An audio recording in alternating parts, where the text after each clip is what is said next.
आसनों के विषय में चर्चा करेंगे। आइए प्रारंभ करते हैं। सुखासन। सुखासन बैठने की वह प्रारंभिक स्थिति है जिसमें हर व्यक्ति आसानी से बैठ जाता है, पर हमें इस आसन में बैठने का अभ्यास नहीं करना है। हमें इस आसन में लंबे समय तक बैठने का अभ्यास करना है। कम से कम आप 1 घंटा या 2 घंटा जब इस आसन में बैठ लेंगे तो आपका यह आसन परिपूर्ण माना जाएगा। इसे कैसे करते हैं? दोनों पैर दंडासन की स्थिति में रखें। सीधे पैर को उल्टे पैर के नीचे की तरफ लेके आएंगे। अब उल्टे पैर को सीधे पैर के नीचे की तरफ लेके आएंगे। तो इस प्रकार से यह हो जाएगा सुखासन, जिसे आम भाषा में आलती पालती मारना कहा जाता है और योग की भाषा में इसे सुखासन कहते हैं। जब आपका यह अभ्यास पूर्ण हो जाए तब आप अर्ध पद्मासन की तरफ बढ़ेंगे। कैसे करना है अर्ध पद्मासन? दोनों पैर दंडासन की स्थिति में रखे जाएंगे। आप सीधे पैर को उल्टे पैर की जांघ के ऊपर रखेंगे। उसके बाद उल्टे पैर को सीधे पैर की नीचे की तरफ लेके आएंगे। तो यह अभ्यास अभी आपका एक तरफ से था। इसके बाद आप इसी अभ्यास को दूसरे पैर से दोहराएंगे। कैसे करेंगे? दोनों पैर पूर्ण दंडासन की स्थिति में रखेंगे। अब उल्टे पैर को सीधे पैर की जांघ के ऊपर रखेंगे और उसके बाद जो आपका सीधा पैर है उसे उल्टे पैर के नीचे की तरफ रख देंगे। तो यह हो जाएगा आपका अर्ध पद्मासन दोनों तरफ से। तो इससे आपका जो दोनों साइड्स हैं वह लचीले होने लगेंगे। आपका ये जो हिस्सा है वह खुलने लगेगा। और अगर इसके बाद भी आपका पैर ऊपर की तरफ रहता है, नीचे नहीं लग पाता है, तो आप थोड़ा सा पैर आगे की तरफ करेंगे और उसके बाद श्वास निकालते हुए पैर को नीचे की तरफ पुश करेंगे और श्वास लेते हुए ऊपर की तरफ खींचेंगे। श्वास निकालते हुए नीचे, श्वास लेते हुए ऊपर, श्वास निकालते हुए नीचे, श्वास लेते हुए ऊपर। तो यह अभ्यास पहले आपको 10 बार करना है, फिर अगले दिन आप 5 और बढ़ाएंगे और उससे अगले दिन आप 5 और बढ़ाएंगे, क्योंकि आपको धीरे धीरे करके भी बढ़ाना है। हमारे शास्त्र में बताया गया है कि शनै गंथा, शनै पंथा, शनै पर्वत लंघनात् विद्या चैव वित्तम च पंचेतानि शनै शनै। तो इस प्रकार हमें योग में भी धीरे धीरे करके आगे बढ़ना चाहिए। अगर हम धीरे धीरे करके आगे नहीं बढ़ते हैं तो उससे हमें लाभ की जगह हानि मिल सकती है। तो इस प्रकार आप इस आसन को भी क्या करेंगे? दूसरे पैर से भी दोहराएंगे। श्वास लेते हुए ऊपर, श्वास निकालते हुए नीचे, श्वास लेते हुए ऊपर, श्वास निकालते हुए नीचे। और अब इसके बाद हम करेंगे पद्मासन।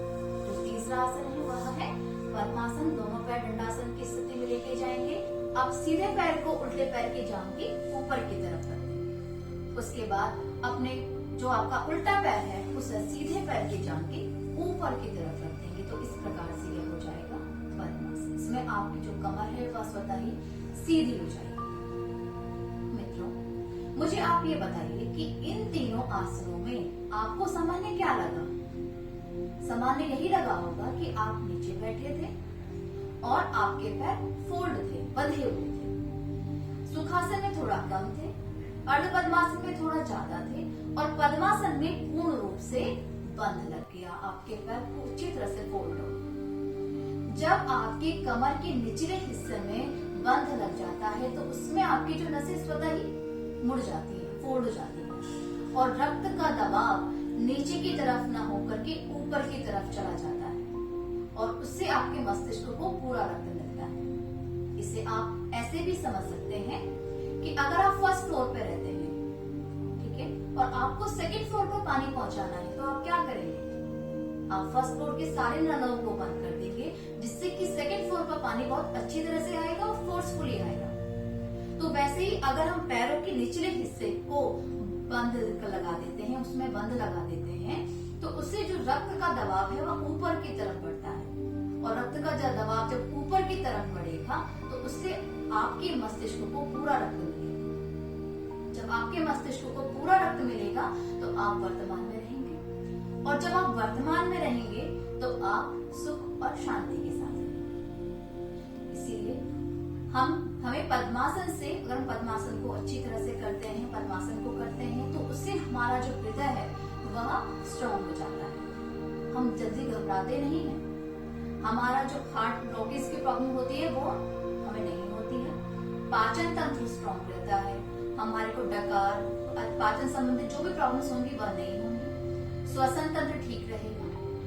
ठीक है, तो इस प्रकार से अगर पद्मासन को करते हैं तो हमें ये सब फायदे होंगे। और ज्यादातर हमारी लाइफस्टाइल ऐसी हो गई है कि हम खड़े ही रहते हैं। तो खड़े रहने से क्या होता है? तो खड़े रहने से जो आपका रक्त है, रक्त का दबाव नीचे की तरफ रहता है। और आप यह जानते भी होंगे कि जो तरल पदार्थ है वह अधोगामी होते हैं, नीचे की तरफ बहने वाले होते हैं। तो इससे रक्त आपका नीचे की तरफ जाता है, आपके मस्तिष्क को पूरा रक्त नहीं मिलता। तो जब आपका मस्तिष्क को पूरा रक्त नहीं मिलेगा तो आपको तनाव रहेगा, डिप्रेशन की प्रॉब्लम रहेगी, आपको नींद नहीं आएगी। ठीक है, तो ये सब प्रॉब्लम्स आपको होने लग जाएंगी। तो इसलिए हमें पूरे दिन भर में थोड़ा समय अपने शरीर को भी देना चाहिए। तो कम से कम 5-10 मिनट आप पद्मासन में बैठने का अभ्यास जरूर करें। जो लोग 50, 60, 70 आयु वर्ग वाले हैं वह किसी प्रशिक्षक की देखरेख में ही करें। और जिनकी को गठिए की प्रॉब्लम है और उनका ऑपरेशन हो रहा है घुटनों का, कमर दर्द की शिकायत है, तो वह इस आसन को नहीं करेंगे। तो इसी प्रकार आप मेरे साथ जुड़े रहिए और मुस्कुराते रहिए। नमस्कार।